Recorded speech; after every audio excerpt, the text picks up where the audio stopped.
Hello. I searched around actually for a while to find a topic uh, that was not just the same old Islam versus Christianity and everything. And I had it staring straight at my face. And what I did, I Googled anti-Christian films. Just type anti-Christian films in Google. And there was around about 14 million results. I then Googled anti-Muslim films,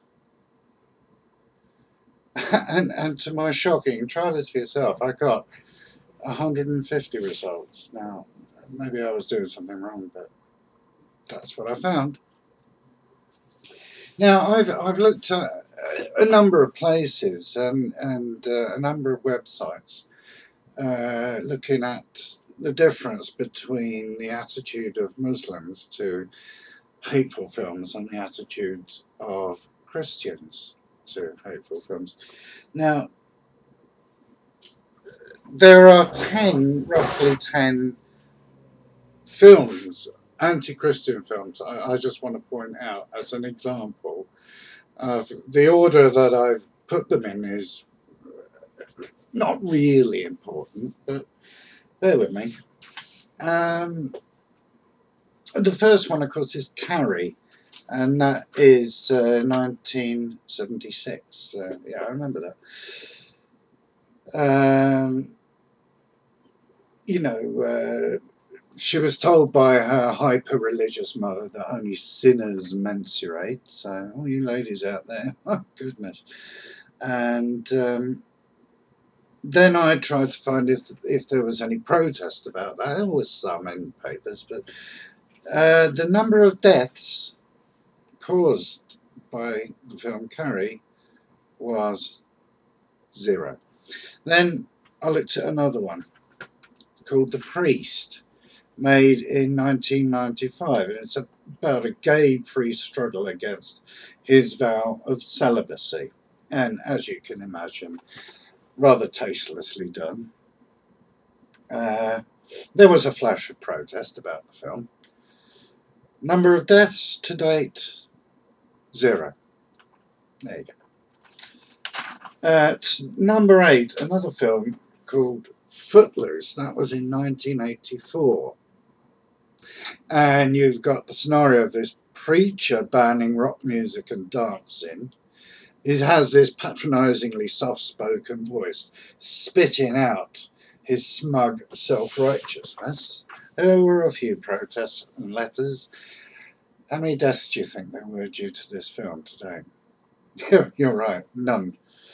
Right. 7. At number 7, Dogma.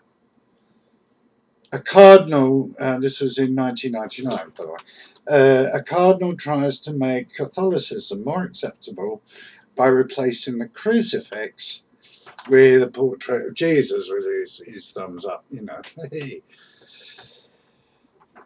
Many, letters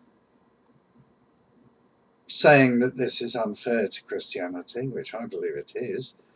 But, so far, the amount of deaths caused by this blasphemous film is 0. There are none. 6. Jesus Camp, 2006. Well, you can imagine. You got these crazy evangelicals at a children's Bible camp. They look crazy, speaking in tongues, rolling around like imbeciles. The pastor decries homosexuality in between visits to a gay meth-dealing masseur. There were many protests about this outside cinemas and places. Number of deaths to date, 0. You got it. Number 5, The Name of the Rose, 1986. This is a really damning look at religious superstition. It's, of course, set in a medieval abbey, The faithful are dying in pursuit of a long-lost book. I believe it was an Aristotle poem or something. Practically every monk is hideous-looking and dies horribly. A lot of protests. How many deaths do you think? Yeah, you're right. None. Not one. At number 4, the Magdalene Sisters. Now, 2002 this was released. It's an Irish Catholic woman, or 3 Irish Catholic women, end up in a place called Magdalene Convent for Wayward Girls, who are subsequently raped, beaten and abused at the hands of sadistic nuns and lewd priests. And there were a lot of protests about these, and I believe there was a candlelit vigil outside the cinema.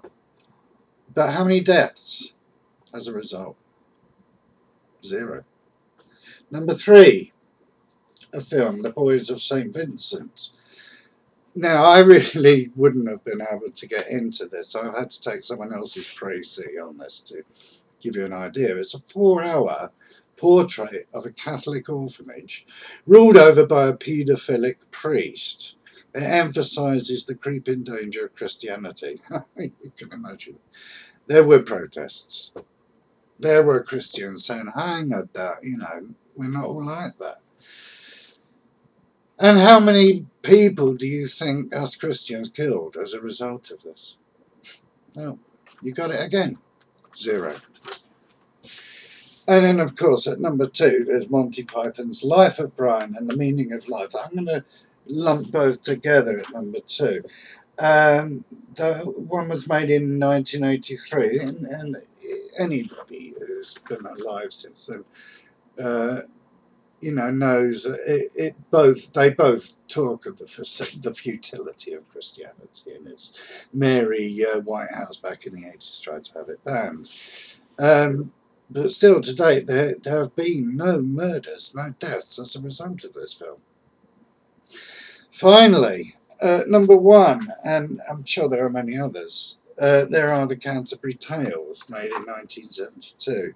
And this really is, the director and the writer was a homosexual poet called Pier Pasolini. And it's totally sex-drenched and Marxist-orientated. And he's totally freely adapted what is a fairly important poem by Chaucer, the Canterbury Tales, and he's portrayed it as a bunch of paedophilic, incestuous nutcases, I think is the best way of putting it, and that's how we Christians are portrayed by this homosexual Marxist. And how many have we killed as a result of it? Who got it? None. And I'm sure you can quote and tell me many, many more films like this. But just to end my diatribe briefly, as far as I know, there have been one major anti-Muslim film, and that was this recent one that's come out, and a number of books, particularly by Salman Rushdie's Satanic Verses. And they both reveal absolute truths. This is the difference. It's not a fantasy. Muhammad was a paedophile. He was misogynistic. He was a murderer. He was a thief. You can't get away from that. If you don't accept it from the Quran, then look at some of the hadiths. Bukhari hadith in particular has Aisha herself telling of how she was married at 9 years old after having been bought by Muhammad at 6. Yeah, I don't want to go into that. We all know about it. And how many deaths have resulted from these books and films? Well, hundreds, possibly thousands. In fact, it's almost unknowing. I'll leave this as food for your thought. Above all, trust in Jesus. Amen.